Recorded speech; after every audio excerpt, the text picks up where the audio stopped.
হ্যাঁ, আমার নাম রমা হালদার। আমি ডিজাইন উডান লেদারের মাস্টার ডিগ্রি ফাইনাল ইয়ারের স্টুডেন্ট।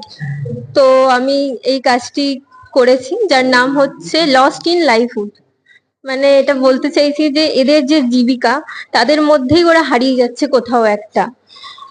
মানে সেটা থেকে ওরা বেরোতে পারছে না, আবার সেটা ছেড়েও তারা অন্য কিছু করতে পারছে না বা পড়াশোনাও করতে পারছে না। এটাকেই আমি মানে আমার কাজের মধ্যে দিয়ে দেখাতে চেয়েছি, এটুকুই ব্যাস।